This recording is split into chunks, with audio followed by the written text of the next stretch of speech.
اور عصر کی نماز آپ جو ہے جب ایک چیز کا سایہ ڈبل ہو جاتا تو آپ عصر کی نماز پڑھتے، اور کب پڑھتے؟ والشمس حیہ والشمس نقیہ، سورج ابھی زندہ ہوتا، چمک رہا ہوتا۔ صحابی کہتے ہیں اوالی جگہ جو مسجد نبوی سے ایک سائڈ پہ ہے، ہم اس سائڈ پہ 3 کلومیٹر کا سفر طے کر کے عصر کی نماز پڑھ کے آ جاتے تو سورج ابھی بھی چمک رہا ہوتا تھا۔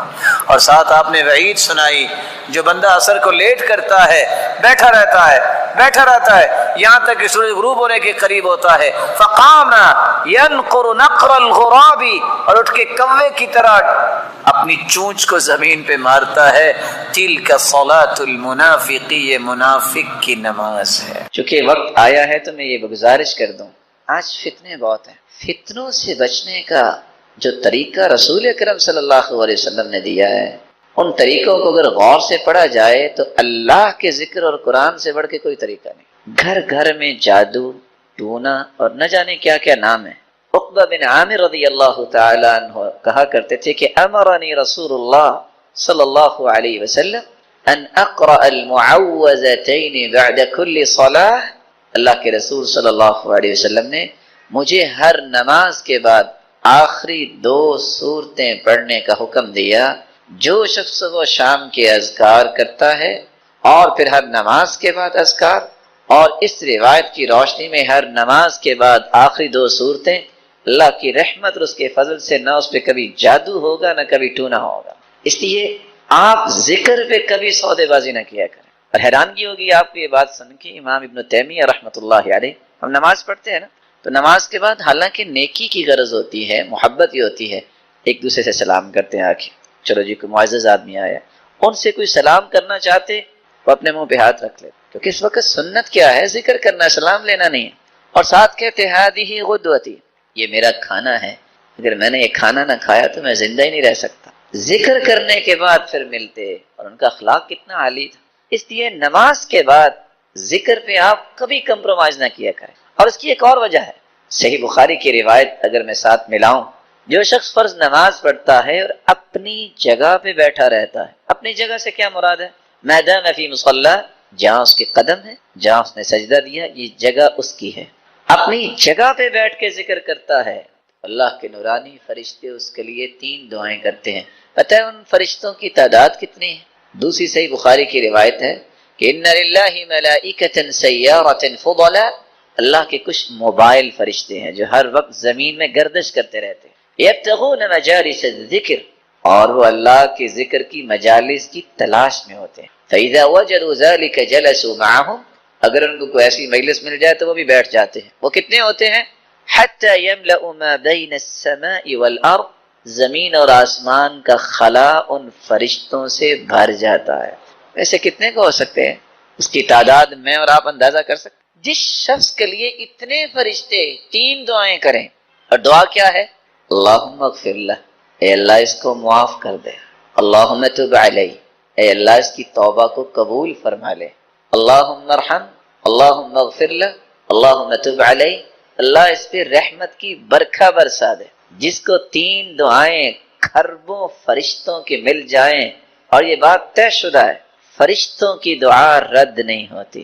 کائنات میں کوئی ایسا شخص نہیں ہے جو یہ کہہ سکتا ہو کہ میری دعا رد نہیں ہوتی، لیکن فرشتوں کے بارے میں قرآن نے کہہ دیا ہے۔ کیوں رد نہیں ہوتی فرشتوں کی دعا؟ کیونکہ فرشتے کسی کے لیے دعا اس وقت تک کرتے ہی نہیں جب تک اللہ کا حکم نہ آ جائے، اور اللہ رب العزت اس وقت تک فرشتوں کو دعا کا حکم دیتے ہی نہیں جب تک اپنے بندے سے راضی نہ ہو جائیں۔ اس سے بڑا سعادت مند کون ہے کہ جس کے لیے کھربوں فرشتے دعا کریں اور وہ نماز پڑھنے آیا ہے اور 3 دعائیں قبول ہو جائیں، تو اس سے بڑا کوئی سعادت مند ہے؟ تو میں عجباً پھر گزارش کروں گا کہ آپ نماز کے بعد ذکر کیے بغیر اپنی جگہ سے نہ جایا کریں۔ ایسے ہی ہوگا انشاءاللہ۔ اللہ آپ سب کو عزت سے نوازے اور برکتوں سے نوازے۔ اللہ ذوالجلال نے اپنے پیغمبر کے ذریعے ایک بہت بڑا انعام ہم تک پہنچایا، اور وہ کون سا انعام ہے جس کے بارے میں آپ کی خدمت میں چند باتیں رکھنا چاہتا ہوں۔ یہ ایمان کی لذت اور مٹھاس اور حلاوت، یہ نصیب کس شخص کو ہو۔ کھانا انسان کی جسمانی ضرورت ہے، کھانا اور پینا یہ جسم کی غذا ہے۔ اللہ کی طرف سے نازل شدہ وحی، قرآن و حدیث یہ روح کی غذا ہے۔ کھانا پینا جتنا اچھا ہوگا اس کی لذت زبان محسوس کرتی ہے، ایمان جتنا اچھا ہوگا اس کی لذت دل محسوس کرتا ہے. انسان جسمانی طور پر بیمار ہو جائے، اچھے سے اچھا کھانا بھی اس کے سامنے رکھ دے اسے کڑوا لگتا ہے. انسان کا روح بیمار ہو جائے اور انسان کا ایمان کمزور ہو جائے تو انسان کو دنیا کی کوئی خوشی خوشی کیا، کوئی غمی غمی محسوس نہیں ہوتی. اس کے اندر صرف قلق ہوتی ہے، اضطراب ہوتا ہے، فرسٹریشن ہوتی ہے، ہر وقت پریشان، ہر وقت جو ہے کسی ڈپریشن کا شکار رہتا ہے. سبب کیا ہے؟ یہ بیچارہ ایمانی طور پہ دیوالیہ ہو چکا. مصیبتیں انبیاء پر بھی آئیں، اولیاء و اصفیاء پر بھی آئیں. اس کا معنی یہ ہے کہ اللہ سے تعلق توڑ لے، اس کا معنی یہ ہے کہ مایوس ہو جائے، اس کا معنی یہ ہے کہ عبادت چھوڑ دے، اس کا معنی یہ ہے کہ اللہ کو یاد کرنا چھوڑ دے، اس کا معنی ہے کہ نعوذ باللہ غلط غلط باتیں اپنی زبان سے بولنا شروع کر دے، اس کا معنی یہ ہے کہ گریبان چاک کرے، اس کا معنی یہ ہے کہ اپنے چہرے کو خود ہی تھپیڑے مارنا شروع کر دے، اس کا معنی یہ ہے کہ اللہ پہ اعتراض کرنا شروع کر دے. نہیں، ایمان کا معنی یہ ہے کہ کہا جائے کل یصیبنا الا ما كتب اللہ لنا هو مولانا. جو بھی حالات پیش آئیں گے وہ میرے رب نے فیصلہ کیا ہے، اور اللہ ذو الجلال ہمارا مولا ہے، وہی ہمارا مالک ہے، اس کے فیصلے پہ ہم راضی ہیں. لذتی و راحتی فیما قدر علی، میری زندگی کی اصل لذت و حلاوت اور مٹھاس یہ ہے میرے رب نے جو فیصلہ کیا ہے وہ بالکل ٹھیک کیا ہے، میں اس پہ راضی. قرآن مجید کی سب سے خوبصورت صورتیں جو فجر کی نماز سے پہلے 2 رکعتوں کے اندر پڑھی جاتی ہیں، قل یا ایھا الکافرون اور قل ھو اللہ احد. بلکہ اس صورت کے الفاظ اللہ کے ہاں اتنا مقام رکھتے ہیں، ان الفاظ کے ساتھ اگر دعا کی جائے تو یہ اس میں اعظم بن جاتا ہے. جو بھی دعا کی جائے اللہ اس دعا کو رد نہیں کرتے. رسول اللہ صلی اللہ علیہ وسلم کے صحابی بیان کرتے ہیں، میں رسول اللہ صلی اللہ علیہ وسلم کے ساتھ مسجد میں داخل ہوا، ایک شخص نماز پڑھ رہا تھا اور دعا کر رہا تھا، اللہم انی اسألک بأنی اشہد ان لا الہ الا انت الاحد الصمد الذي لم یلد ولم یولد ولم یکن له کفوا احد. ان الفاظ کے ساتھ اس نے دعا کی تو اللہ کے رسول صلی اللہ علیہ وسلم فرمانے لگے، والذی نفسی بیدہ لقد سألہ باسمہ الاعظم الذي اذا سئل به اعطى واذا دعی به اجاب. اس ذات کی قسم جس کے ہاتھ میں میری جان ہے، اس شخص نے اس میں اعظم کے ساتھ دعا کی، اور جو ان کلمات کے ساتھ دعا کرتا ہے، جو بھی سوال کرتا ہے اللہ رب العزت اسے عطا کر دیتے ہیں. جو بھی دعا کرتا ہے اللہ رب العزت اس کی دعا کو قبول فرماتے ہیں. بلکہ رسول اللہ صلی اللہ علیہ وسلم نے فرمایا، جو سورۃ الاخلاص کی تلاوت کرتا ہے اللہ رب العزت اس کے گناہوں کو بھی معاف فرما دیتے ہیں. ایک مرتبہ نہیں، آپ نے 3 مرتبہ فرمایا قل یا ایھا الکافرون فقال قد برئ من الشرک. ایک آدمی کو قل یا ایھا الکافرون پڑھتے سنا، آپ نے فرمایا یہ شرک سے بری ہو گیا. دوسرے شخص کو سنا وہ قل ھو اللہ احد پڑھ رہا تھا، فقال غفر له، اللہ رب العزت نے اس کے گناہوں کو معاف کر دیا ہے. رسول اللہ صلی اللہ علیہ وسلم کے صحابی، سلسلہ صحیحہ کی روایت ہے 1498، دنیا کے اندر سب سے بہترین کلام 4 کلمات، میرے ساتھ دہرائیے گا، سبحان اللہ والحمد للہ ولا الہ الا اللہ واللہ اکبر. یہی وجہ ہے کہ صحیح بخاری کی روایت ہے، یہ کلمات کوئی پڑھ لے رات اس کی آنکھ کھلے تو یہ کلمات پڑھ لے. اور ایک دوسری روایت میں ولا حول ولا قوت الا باللہ کے بھی الفاظ ہیں. یہ الفاظ پڑھنے کے بعد جو بھی دعا کریں گے اللہ ذو الجلال وہ دعا رد نہیں کرے، وہ دعا رد نہیں. میں آپ سے بھی کہوں گا کہ ہر چیز میں اللہ کی حکمت. ہو سکتا ہے رات کو آپ اٹھیں لائٹ نہیں ہے، مت پریشان ہو سکتا ہے کہ کسی کام کی غرض سے اٹھیں کہ میں نے تہجد پڑھنی، یا آپ کو یاد آ گیا کہ میں نے تو وضو نہیں کیا تھا اور نیند آ گئی، چلو وضو بنا کے دوبارہ سوتا. اٹھتے ہی آپ کی عادت بننی چاہیے اور خود لا شعوری تک یہ بات چلی جانی چاہیے، شعور سے کراس کر کے کہ میں نے یہ کرنا ہی ہے. جیسے کہ کچھ لوگوں کی عادت بنی ہوتی، چھینک آئے سوچے نہ سوچے کیا کہتے، الحمدللہ. آپ اٹھے الحمدللہ الذی احیانا بعدما اماتنا والیہ النشور، الحمدللہ الذی رد علی روحی وعافانی فی جسدی وأذن لي بذکری. سبحان اللہ والحمد للہ ولا الہ الا اللہ واللہ اکبر، یہ کلمات پڑھیے اور دعائیں شروع کر دیں. اللہم اغفر لی، رب اغفر لی ولوالدی، اللہم اشفنی، اللہم اشفی امی، اللہم اشفی والدی، اللہم اشفی اولادی، اللہم اہدہم سبل السلام. جو دعائیں کرتے، اللہم اکتب لی الفوز والنجاح فی الدنیا والآخرہ، اللہ دنیا اور آخرت میں میرے لیے کامیابیاں لکھ دے. جو دعا چاہتے ہیں وہ مانگ لیں، اللہ اسے رد نہیں کریں. رسول اللہ صلی اللہ علیہ وآلہ وسلم نے یہاں تک فرمایا کہ یہ افضل ترین کلمات ہی نہیں ہیں کیونکہ اس میں اللہ ذو جلال کی تعریف، بلکہ یہ بے مثال عمل ہے. صحیح مسلم کی روایت 6843 سیدنا ابو ہریرہ رضی اللہ تعالی عنہ سے مروی ہے، من قال حین یصبح وحین یمسی سبحان اللہ وبحمدہ 100 مرہ، جو شخص صبح اور شام 100 مرتبہ یہ کلمات پڑھ لیتا ہے، میرے ساتھ دہرائیے گا، سبحان اللہ وبحمدہ. اللہ تعالیٰ کی تقسیم ہے نا کہ کچھ کلمات زبان پہ لائیں تو ابھی زبان ان کا نطق شروع نہیں کرتی کہ پورے جسم میں ایک خوشی کی لہر دوڑ جاتی، اور وہ اللہ کی تعریف، وہ اللہ کے رسول پر درود بھیجنا ہے.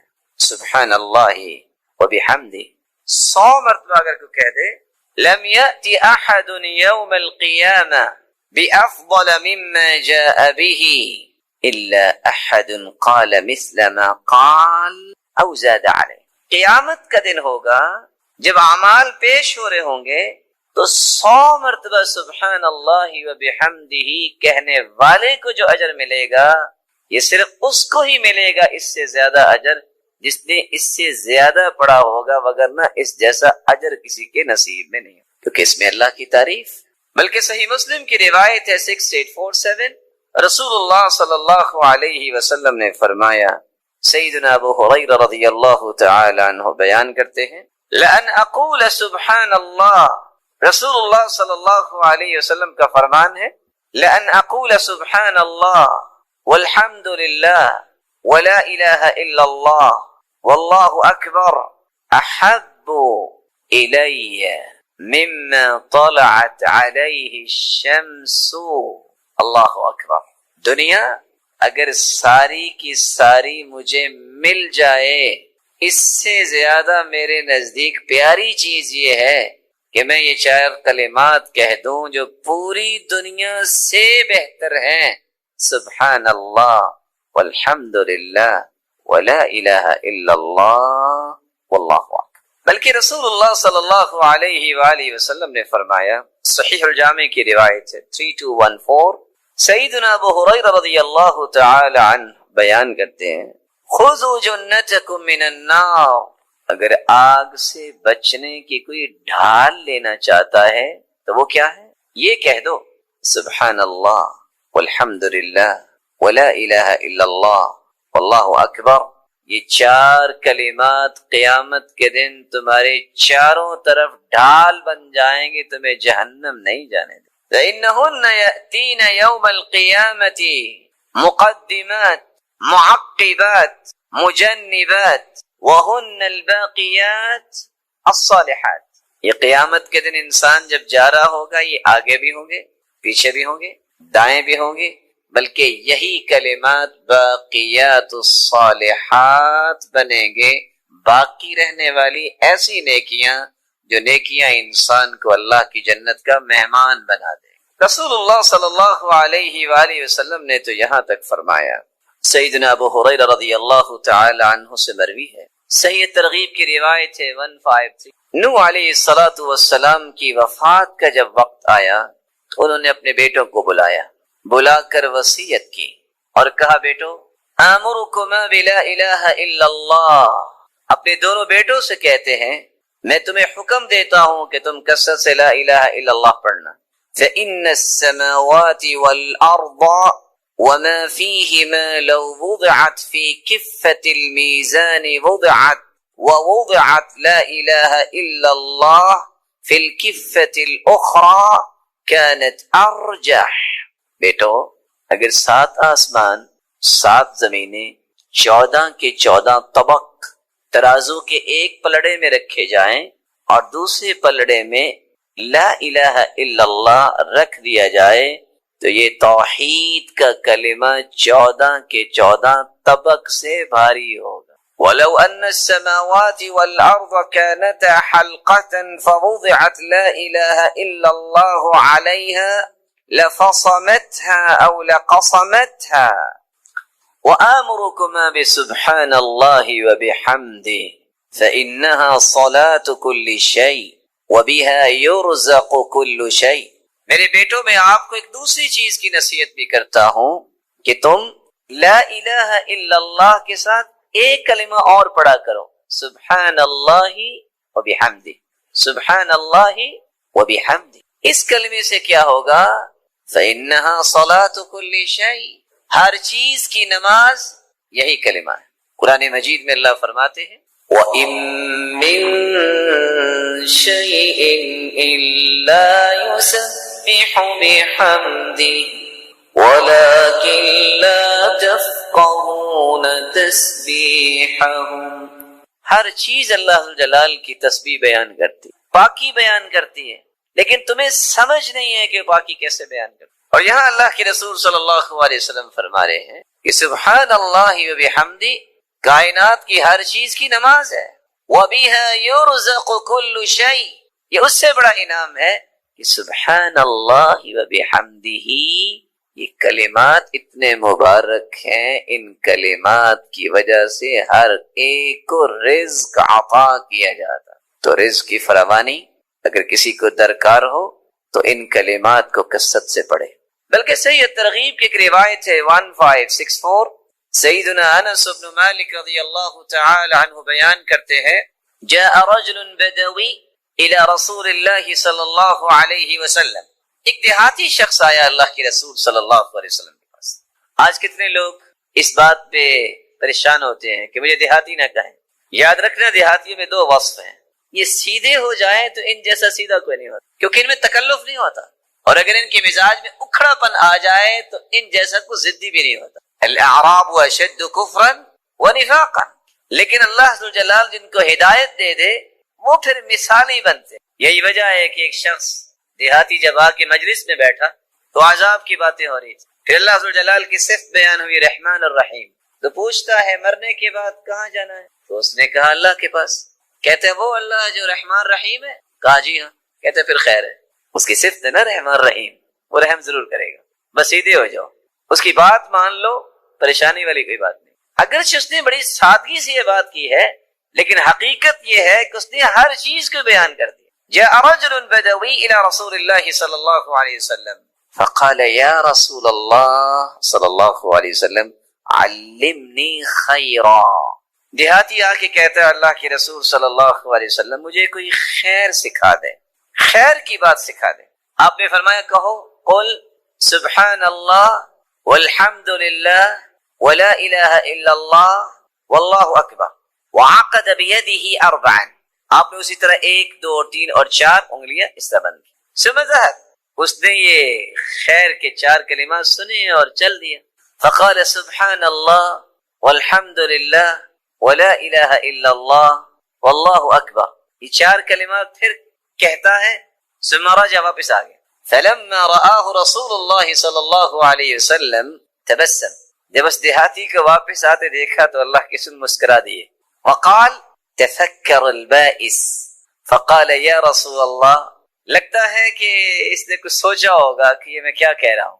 وہی بات ہوئی اور آ کے کہتا ہے یا رسول اللہ صلی اللہ علیہ وسلم سبحان اللہ والحمد للہ ولا الہ الا اللہ واللہ اکبر هذا كله للہ فما لی. یہ 4 کلمات تو اللہ کے لیے ہیں، میرے لیے. رسول اللہ صلی اللہ علیہ وآلہ وسلم نے فرمایا اذا قلت سبحان اللہ، جب تم کہتے ہو سبحان اللہ، قال اللہ صدقت، تو اللہ ذوالجلال تمہیں فرمائیں گے میرے بندے تم نے سچ کہا ہے. وَإِذَا قُلْتَ الْحَمْدُ لِلَّهِ، جب تم کہو گے الحمدللہ، قال اللہ صدقت، تو اللہ فرمائیں گے تم نے سچ کہا ہے. وَإِذَا قُلْتَ لَا إِلَهَ إِلَّا اللَّهِ، جب تم کہو گے لا الہ الا اللہ، قال اللہ صدقت، تو اللہ فرمائیں گے تو نے سچ کہا ہے۔ وَإِذَا قُلْتَ اللَّهُ أَكْبَرُ، جب تم کہو گے اللہ اکبر، قال اللہ صدقت، تو اللہ ذوالجلال فرمائیں گے تو نے سچ کہا ہے۔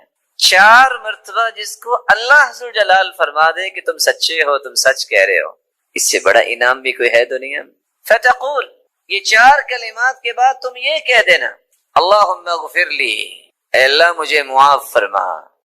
ان عذابوں میں مبتلا ہے، ان محرومیوں کا سامنا ہے اتباع چھوڑنے کی وجہ سے۔ اسی لیے اللہ کے رسول صلی اللہ علیہ وسلم نے فرمایا تھا، صرف دنیا کی بات نہیں ہے، انا فرطکم علی الحوض فمن ورد شرب ومن شرب لم يظمأ ابدا، میں حوض کوثر پہ آؤں گا، صحیح بخاری کی روایت ہے، لیکن جو آئے گا میں اس کو حوض کوثر سے جام پلاؤں گا، جو پی لے گا اس کو کبھی پھر پیاس نہیں لگے گی۔ وَلَيَرِدَنَّ عَلَيَّ أَقْوَامٌ أَعْرِفُهُمْ وَيَعْرِفُونِي، ایسے لوگ کچھ آئیں گے جن کو میں بھی پہچانتا ہوں گا، وہ مجھے پہچانتے ہوں گے۔ فرمایا ان امتی یاتون یوم القیامت غرا محجلین من آثار الوضوء، میری امت کے لوگ آئیں گے جو وضو کرنے والے ہیں، قیامت کے وضو کے اعضاء ان کے چمک رہے ہوں گے۔ حدیث کے ان الفاظ سے پتہ چلتا ہے وہ نمازی تو ہوں گے، لیکن آئیں گے اللہ کے رسول صلی اللہ علیہ وسلم کے سامنے، فیحال بینی وبینہم، ان کے اور میرے درمیان ایک دیوار حائل کر دی جائے گی، میں کہوں گا یا ربی اصحابی اصحابی، وفی روایت اخری اصحابی اصحابی، اللہ میرے ساتھی کہاں چلے گئے؟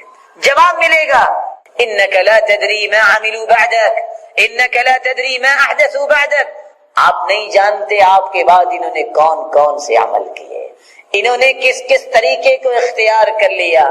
اس وقت سرتاج رسل فرمائیں گے سحقا سحقا لمن غیر بعدی، ان کو دور کر دو، ان کو میری آنکھوں سے دور لے جاؤ، جنہوں نے میرے بعد من غیر بعدی، میرے دین کو بدل دیا، جنہوں نے میرے بعد نئے نئے طریقے اتار لیے اپنی زندگیوں میں۔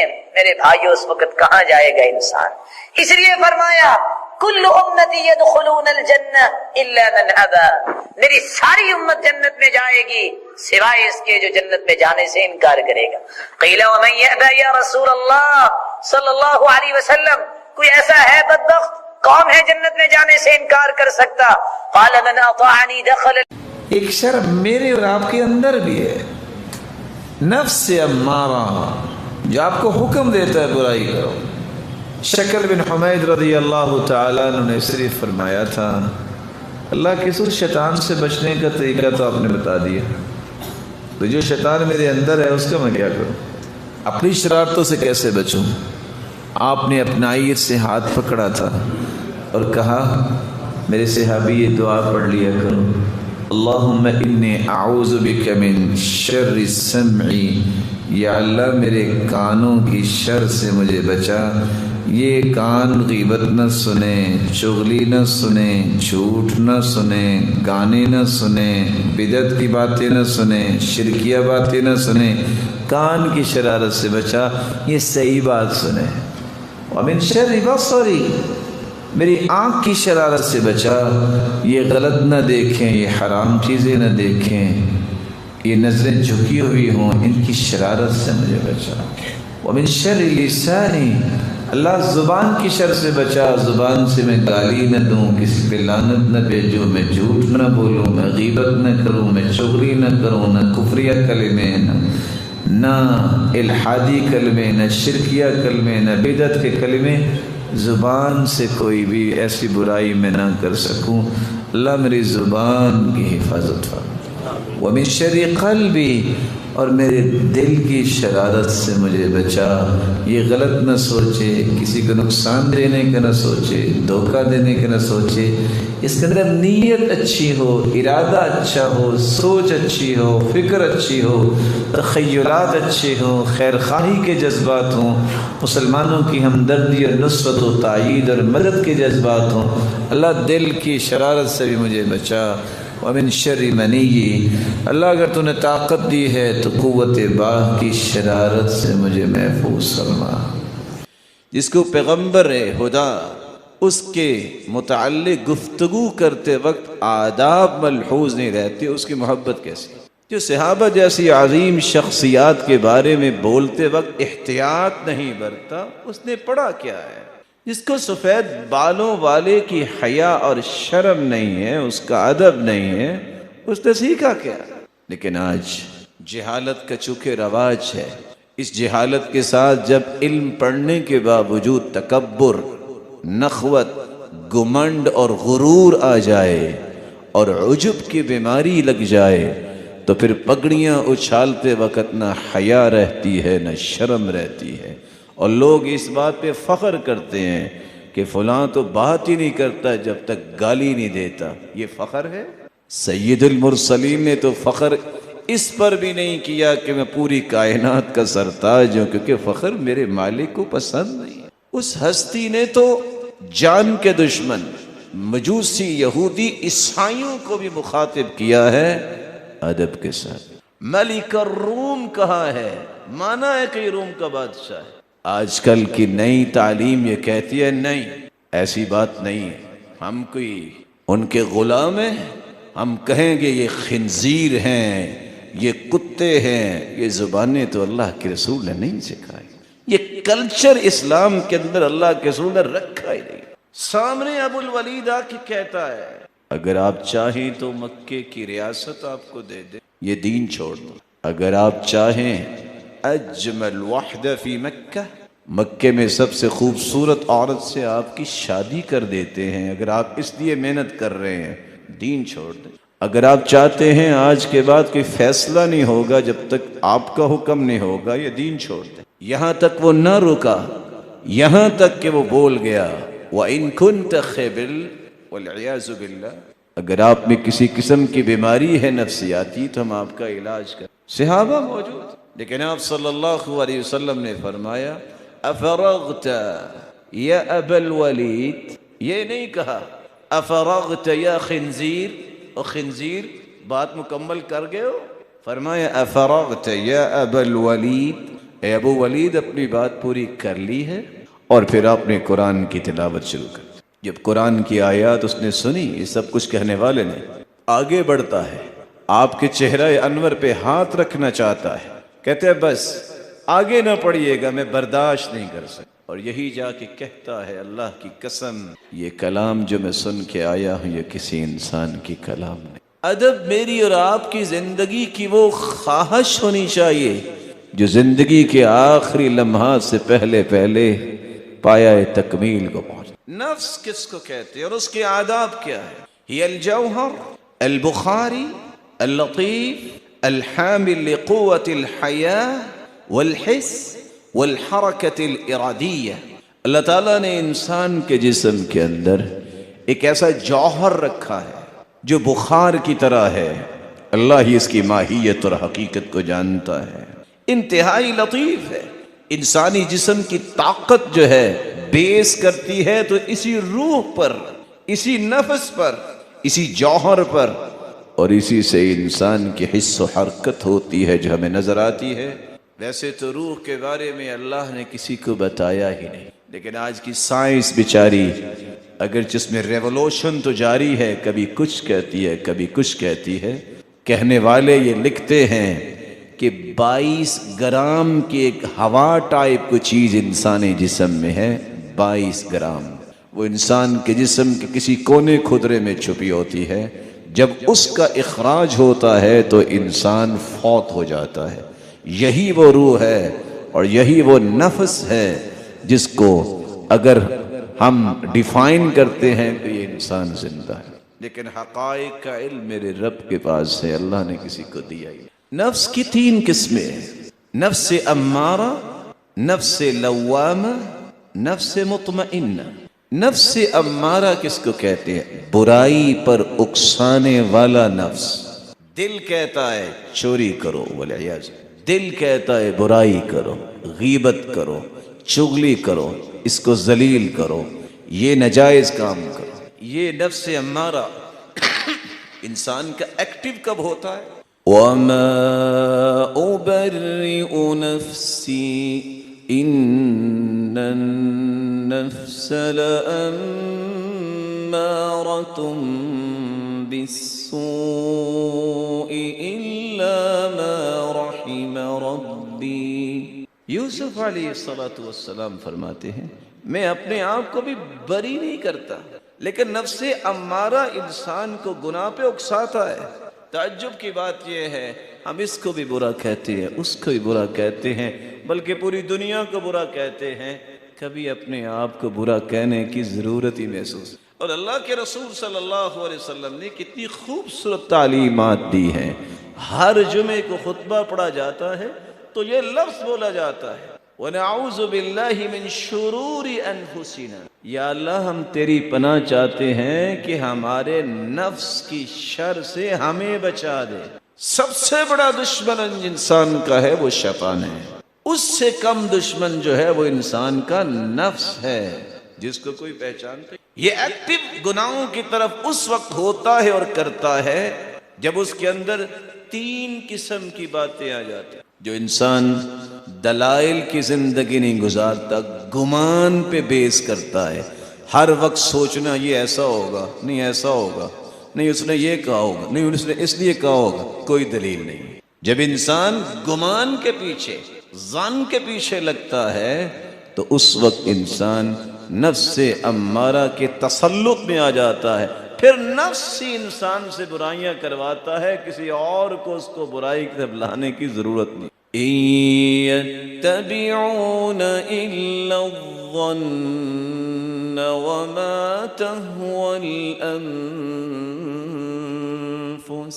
وَلَقَدْ جَاءَهُم مِّن رَّبِّهِمُ الْهُدَىٰ۔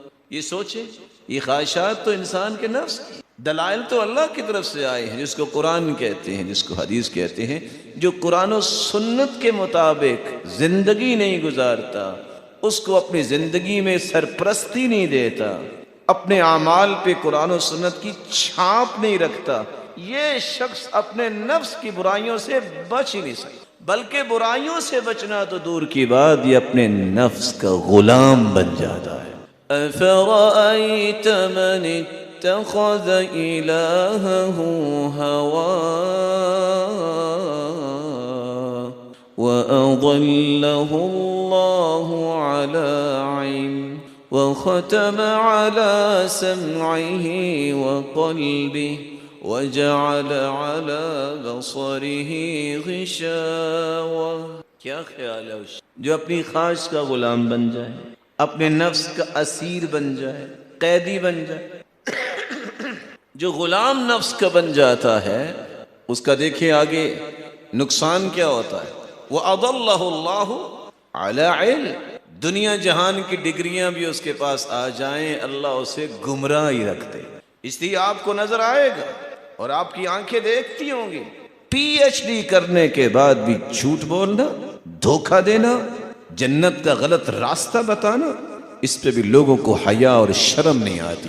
کیوں؟ یہ نفس کے غلام بن۔ لیکن اگر علم نہیں بھی ہے، غلام ہے۔ عبداللہ ابن مسعود رضی اللہ تعالی عنہ کا جب اس سے کہا گیا کہ ایک جانور مجھے دے دو، کہتے ہیں میرے مالک نے تو منع کر رکھا ہے۔ کہا مالک کون سا دیکھ رہا ہے، تم اس کی قیمت وصول کر لو، اور مالک کو کہنا کہ بھیڑیا کھا گیا، کہتا ہے نہیں، میرا مالک تو نہیں دیکھ رہا، لیکن میرے مالک کا مالک تو دیکھ رہا ہے، اس سے کیسے چھپاؤں؟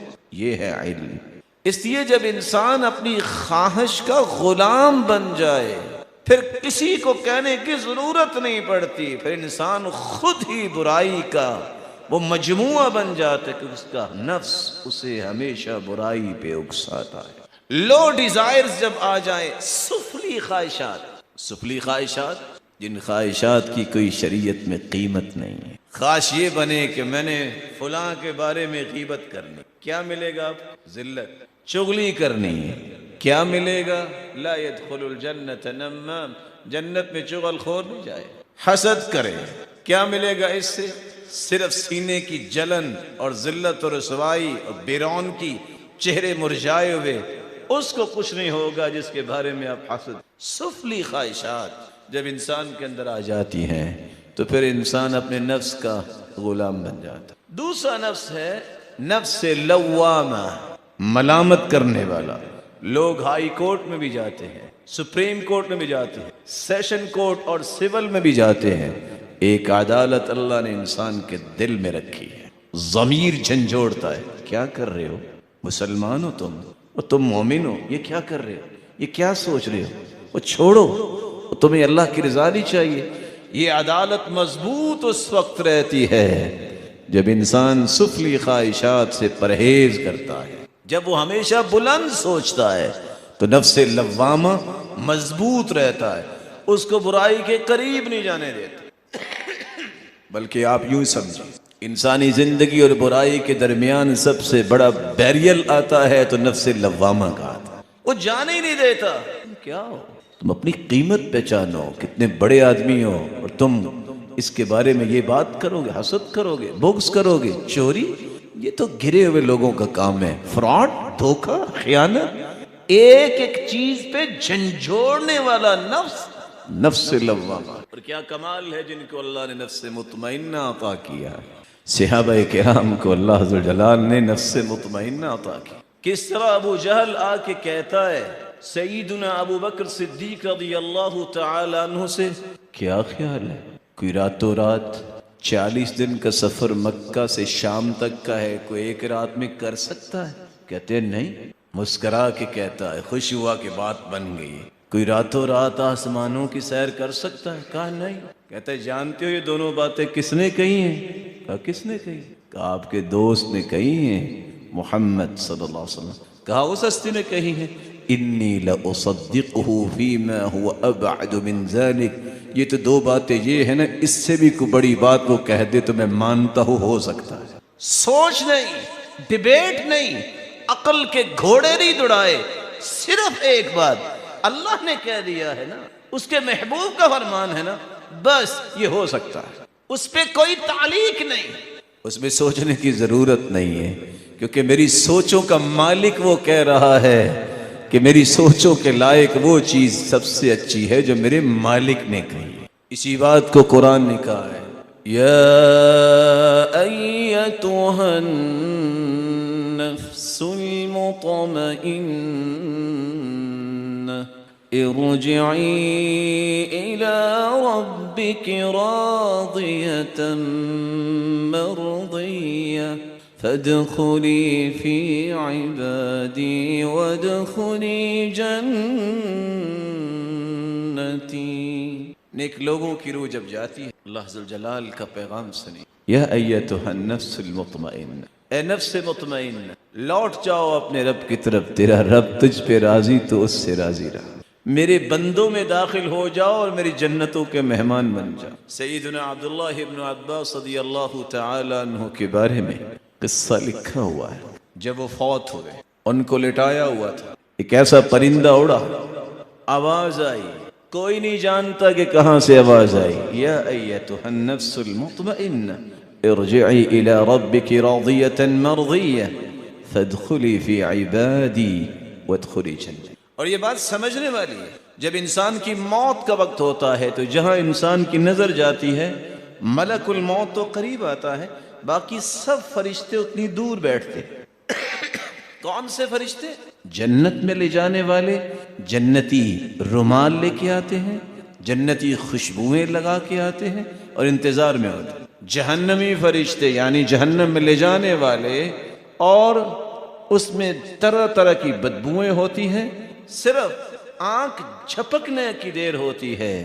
نیک انسان کی روح کو ملک الموت جب قبض کرتا ہے اور یوں لگتا ہے جیسے مشکیزے سے ایک قطرہ گرا ہے نیچے، اتنی آسانی سے مومن کی روح نکلتی ہے یہ نفس، اور پھر آنکھ جھپکنے جتنا ہی وقت لگتا ہے کہ وہ جنتی فرشتے اس سے روح لیتے ہیں اور جنت کے رومالوں میں اسے لے کے آسمان کی طرف جاتے ہیں، پہلا، دوسرا، تیسرا، 7ویں دروازے ایک ایک کر کے کھول دیے جاتے ہیں اور ہر آسمان پہ اسے مرحبا کہا جاتا ہے اور آخر جنتی مہمان بنا دیا جاتا ہے۔ یا ایتھا النفس المطمئنہ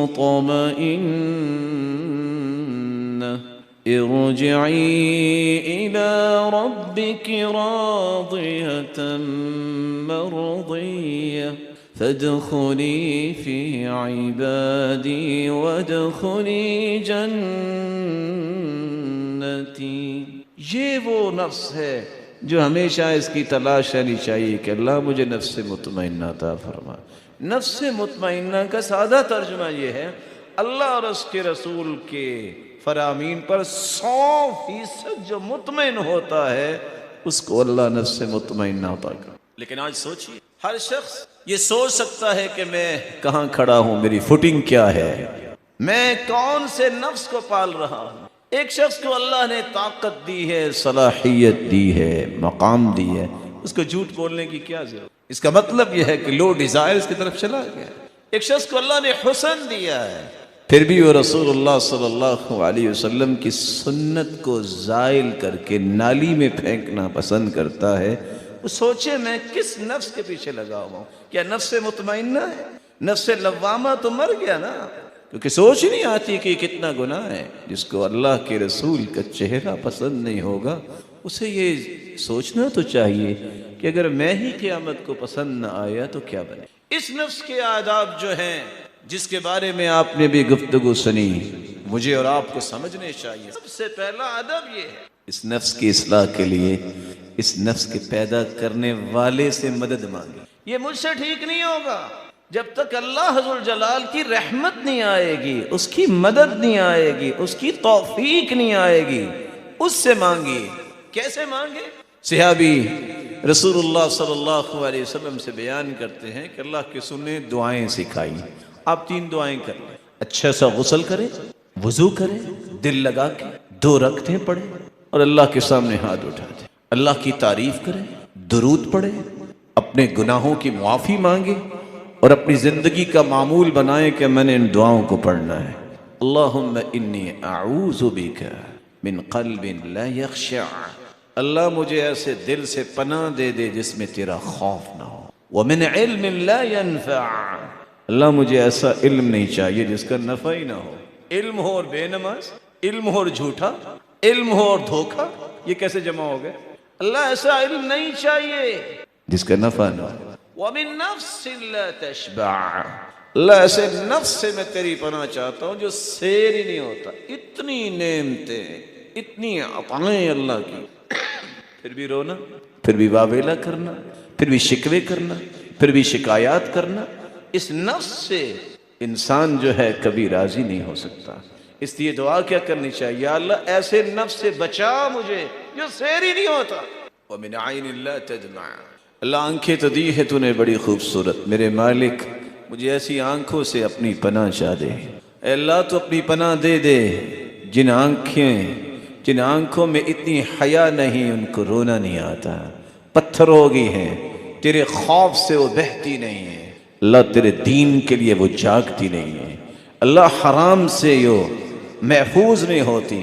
اس سے رسول اللہ صلی اللہ علیہ وسلم نے فرمایا ثلاثۃ لا ترى اعینہم النار، 3 ایسے خوش نصیب ہیں جہنم میں جانا تو بڑی دور کی بات، اللہ ان آنکھوں کو قیامت کے دن آگ دکھائیں گے ہی نہیں۔ اللہ عین بکت من خشیت اللہ، ایک وہ آنکھ جو اللہ کے خوف سے بہہ پڑے، وعین باتت تحرس فی سبیل اللہ، اور دوسری وہ آنکھ جو اللہ ذوالجلال کی رضا کے لیے سرحدوں پہ پہرا دیتے ہوئے جاگتی رہی، اللہ کی راہ میں نکلی۔ وعین غضت عن محارم اللہ، اور تیسری وہ آنکھ جو حرام چیزوں کو دیکھ کے جھک جاتی۔ میں اور آپ بھی سوچیں، یہ پورا مہینہ جو پچھلا گزرا، اس پورے مہینے میں میری آنکھ سے کتنے آنسو نکلے، آپ کو اندازہ ہو جائے گا کہ آپ کہاں کھڑے ہیں۔ اس لیے تو رونا آیا ہوگا کہ یہ چیز نہیں ہے، یہ چیز نہیں ہے، بچہ بیمار ہے، بس جی کیا کریں،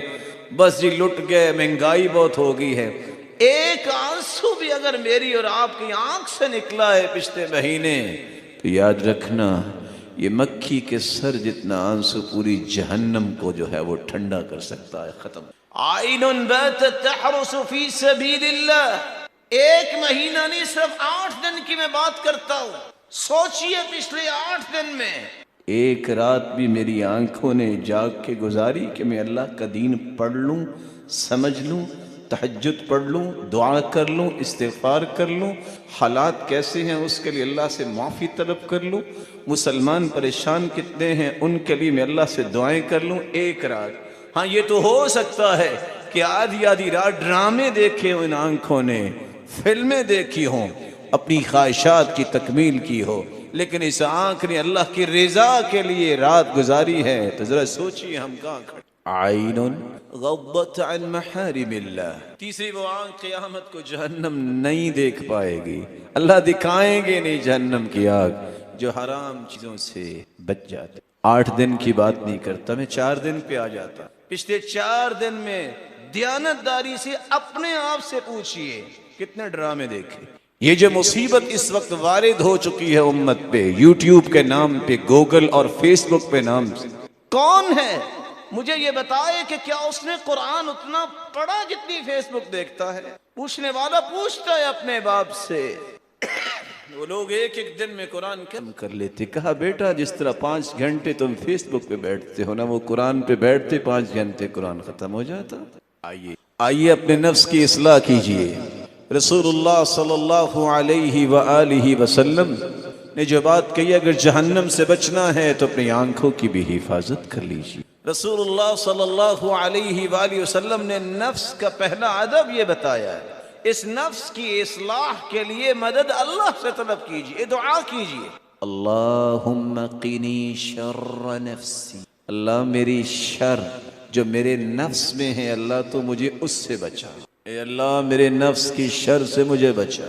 وَعْزِمْ لِي عَلَيَّ أَرْشَدَ أَمْرِي، اے اللہ میرے نفس کو وہ بات سمجھا جو سب سے اچھی ہے میری زندگی اور آخرت۔ وَاغْفِرْ لِي مَا قَدَّمْتُ وَمَا أَخَّرْتُ وَمَا أَسْرَرْتُ وَمَا أَعْلَنْتُ، اللہ میرے وہ بھی گناہ معاف فرما دے جو میں نے پہلے کیے، جو کر رہا ہوں، اللہ جو خفیہ کیے، جو ظاہری کیے۔ وَمَا أَخْطَأْتُ وَمَا عَمِدْتُ، اللہ میں نے بھول کے گناہ کیے، یہ جان بوجھ کے کیے، میرے مالک میرے سارے گناہوں کو تو معاف فرما۔ اللہ سے مدد طلب کریں گے تو اللہ اصلاح کرے گا۔ نفس کا دوسرا حق یہ ہے، اس کے ساتھ جہاد کی۔ سوچ میں پڑ جائیں گے یہ کافر تھوڑا ہے، یہی تو سمجھ ہے آج معاشرے کے اندر کہ ہم ہر ایک کو کافر سمجھ کے لڑتے ہیں۔ نہیں، جہاد کے 13 مراتب ہیں، اس میں پہلے 4 مرتبے نفس کے ساتھ جہاد ہے۔ اس لیے امام ابن القیم فرماتے ہیں 13واں مرتبہ جو ہے جہاد کا وہ تلوار اٹھانا ہے کافر پر، اور اللہ کے رسول نے 13 کے 13 مرتبوں کا جہاد کیا۔ مجاہدۃ النفس علی تعلم الہدى والحق، جہاد کیسے نفس سے ہوگا؟ سب سے پہلے اس نفس کو علم سکھاؤ، ہدایت کا تعارف کرواؤ، حق کی پہچان کرواؤ اس نفس کو، یہ ہے مجاہدہ نفس کے ساتھ۔ رسول اکرم صلی اللہ علیہ وسلم نے اسے فرمایا تھا المسلم من سلم المسلمون من لسانہ ویدہ، کامل مسلمان وہ ہے جس کے ہاتھ اور زبان سے لوگ محفوظ ہوں۔ والمؤمن، اور مومن وہ ہے افضل المؤمنین احسنہم اخلاقا وخلقا، سب سے افضل مومن وہ ہے جس کا اخلاق اچھا ہے۔ وافضل المہاجرین من ہاجر ما نہى اللہ عنہ، ہجرت یہ نہیں ہے کہ آپ یہاں سے کسی اور جگہ چلے جائیں، سب سے بہترین ہجرت یہ ہے گناہوں کو چھوڑ دو، جس چیز سے اللہ نے منع کر دیا ہے تم انہیں چھوڑ دو، ترک کر دو۔ وافضل الجہاد من جاہد نفسہ فی طاعت اللہ، اور سب سے افضل جہاد یہ ہے تم اللہ کی رضا کے لیے اپنے نفس سے جہاد کرو کہ نفس کو منواؤ تمہیں یہ کرنا ہے جو اللہ نے کہا ہے، تمہیں وہ کرنا ہے جو اس کے رسول نے کہا ہے۔ اس کا پہلا طریقہ اعلی تعلم الہدى والحق، دین سیکھو، حق کی پہچان کرو، ہدایت سے متعارف ہو جائیے۔ اس کا دوسرا درجہ یہ ہے علی العمل بما تعلم من الہدى والحق، صرف عبارتیں، کتابیں، ڈگریاں نہیں، اس پہ عمل بھی کرو۔ یہ مجاہدۃ النفس کا دوسرا درجہ۔ اور تیسرا درجہ علی الدعوۃ، مجاہدۃ النفس علی الدعوۃ الی الہدى والحق، عمل کرنے کے بعد تڑپ ہونی چاہیے، ذوق آنا چاہیے کہ یہ خیر میں اپنے بھائیوں تک بھی پہنچاؤں، یہ میں دنیا کے کونے کونے تک، جس طرح دنیا میں بروکر اپنا سامان بیچنے کے لیے سمندروں میں بھی سفر کرتا ہے، ہواؤں اور فضاؤں میں بھی جاتا ہے، نہ رات کو دیکھتا ہے نہ دن کو دیکھتا ہے، دین کا سچا اور محب جو ہے طالب، اس کی غرض ہوتی ہے مجھے سمندروں اور دریاؤں میں بھی جانا پڑے، ہواؤں اور فضاؤں میں بھی جانا پڑے، میں دین کی دعوت دینے کے لیے جاؤں گا۔ سید المرسلین کے صحابہ نے ایسے ہی کیا۔ مجاہدۃ النفس علی المشاق وتحملها فی سبیل اللہ، نفس کے ساتھ چوتھا مجاہدہ یہ ہے، اس راستے سے نکلنے والوں کو تکلیفیں آتی ہے، برداشت کرنی پڑے گی، تحمل کرنا پڑے گا، ٹالریٹ کرنا پڑے گا۔ سید المرسلین کو کتنی تکلیفیں آئیں، صحابہ کو کتنی تکلیفیں آئیں، ہم نے کبھی سوچا ہی نہیں۔ اس سے بڑی بھی بدبختی ہو سکتی ہے کیا کہ نبی کو لوگ کہہ رہے ہیں آ کے، دشمن جو ہیں کہ یہ نعوذ باللہ فراڈ کرتے ہیں۔ اللہ نے قرآن اتارا وَمَا كَانَ لِنَبِيٍّ أَن يَغُلَّ، نبی کی شان کے لائق ہی نہیں ہے فراڈ۔ ایک کہتا ہے اعدل یا محمد، انصاف کرو، فرمایا إِن لَمْ أَعْدِلْ فَمَن يَعْدِلْ، اگر میں بھی انصاف نہیں کرتا تو پھر کون کرے گا؟ یہ کس کو کہا جا رہا ہے؟ اس لیے کبیدہ خاطر نہ ہوا کرو اگر تمہیں کوئی بات کوئی کہہ دے، اس لیے اگر تم سچے محب ہو رسول اللہ صلی اللہ علیہ وسلم کے تو صحیح بخاری کی روایت کو یاد رکھا کر، حق کا پیغام لے کے جو بھی اٹھا ہے الا عودیہ، اس کی دشمنی ضرور ہوگی۔ یہی بات ورقہ بن نوفل نے رسول اللہ صلی اللہ علیہ وسلم سے کہی تھی، بلکہ جب یہ کہا ایک وقت آئے گا مکے والے آپ کو نکال دے، اللہ کے رسول نے تعجبانہ انداز میں پوچھا اب مخرجیہم، مجھے نکال دیں گے؟ میں اللہ کا پیغمبر ہوں، میں نے آج تک نیکی کی ہے، میں نے آج تک کسی کو دکھ نہیں دیا، اب مخرجیہم، مجھے نکال دیں گے؟ کہاں، کاش میں اس وقت ہوتا، ورقہ کہہ رہے، اور میں آپ کا مددگار ہوتا، لیکن وہ اس سے پہلے فوت ہو۔ یقین کر لیجئے وَكَذَلِكَ جَعَلْنَا لِكُلِّ نَبِيٍّ عَدُوًّا شَيَاطِينَ الْإِنسِ وَالْجِنِّ، اللہ ذو الجلال فرماتے کوئی بھی ایسا نبی نہیں آیا جس جنوں میں سے، اور وہ ہوتے شیطان ہیں انسانی شکل میں اور جنوں کی شکل۔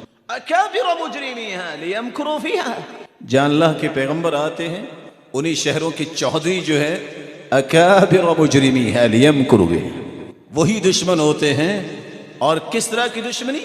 لوگوں کا اعتماد توڑنے کے لیے کہتے ہیں یہ تو فلاں ہے، اللہ کے نبی کے بارے میں کیا کچھ کہا مکے والوں نے، لوط اور نوح علیہم السلام کے بارے میں کیا کچھ کہا۔ اسی پریشانی کی بات نہیں، اس کا مجاہدہ جب میں اور آپ کریں گے، اس کی اصلاح ہوگی، پھر پریشانی نہیں ہوگی۔ پھر کیا ہوگا جو عبداللہ ابن عباس کرتے، گالی دی انسان نے، غلام سے کہا جلدی کرو اس کو کھانا پیش کر، انسان پریشانی میں ہو تو تبھی گالی دیتا ہے نا، شاید سفر سے آیا ہے بھوک لگی۔ یحییٰ بن معاذ، گالی دی کسی نے، مسکرا دی، ساتھ بیٹھنے والا کہتا ہے بزدل ہو، فلماذا تعلمت اذا، اگر گالی کا جواب میں نے گالی سے دینا تو میں نے پھر دین کو پڑھا۔ یہ ہے نفس کی۔ ابو ذر کو گالی دی، کچھ بولنا چاہ رہے تھے، کہا بولے نا میں 100 گالیاں دوں گا، مسکرا کے کہتے ہیں 100 بھی دے دو گے نا تو میں ایک کا جواب نہیں دوں گا۔ نیک لوگوں سے کہا جاتا ہے یہ فلاں فلاں تمہاری باتیں کر رہا ہے، کہتا اچھا مجھے آج پتہ چلا ہے کہ بغیر پیسے لیے بھی کو کپڑے دھو دیتا ہے، دھوبیوں کو تو دعائیں دینی چاہیے، لوگ تو پیسے لے کے کپڑے دھوتے ہیں، تمہارے اجر کا باعث، تمہارے گناہوں کے دھلنے کا سبب، ان کو دعائیں دیا کرو۔ بلکہ مثقفین تو یہ کہتے ہیں جو خواہش کا غلام بن جائے، غلام ہو گیا نا تو غلاموں سے اچھا برتاؤ کرنے کا حکم ہے نا، تو اگر کوئی ایسا غلامی کرتا ہے تو آپ پھر بھی اچھا برتاؤ کرو، غلاموں سے بھی اچھا برتاؤ کرنے کے حکم، اس پہ ظلم کرنے کے تو اللہ کے رسول نے حکم نہیں دیا۔ تیسرا حق یہ ہے اس نفس کی پاکیزگی کا خیال کیجیے۔ یہ نفس پاک کیسے ہوگا؟ فکری پاکیزگی، قلبی پاکیزگی، لسانی پاکیزگی، جسمانی پاکیزگی اور ماحولیاتی پاکیزگی۔ فکری پاکیزگی کیا ہے؟ میرے دماغ کے کسی دریچے میں یہ سوچ نہیں ہونی چاہیے کہ میں شرک کروں، میں ریاکاری کروں، سوچ کبھی یہاں نہیں آنی چاہیے کہ میں کسی کو نقصان دوں۔ یہ فکر کو پاک کیجیے، یہ جب پاکیزہ ہوگا تمہاری زندگی میں سر کے بالوں سے لے کے پاؤں کے ناخنوں تک لذت ہی لذت آ جائے۔ فکر پاک کیجیے، زبان کو پاک کیجیے، اس زبان کو صرف خیر کے لیے استعمال کیجیے. لا يستقيم ایمان عبد حتى يستقيم قلبه ولا يستقيم قلبه حتى يستقيم لسانه. کسی انسان کا ایمان درست نہیں ہو سکتا جب تک دل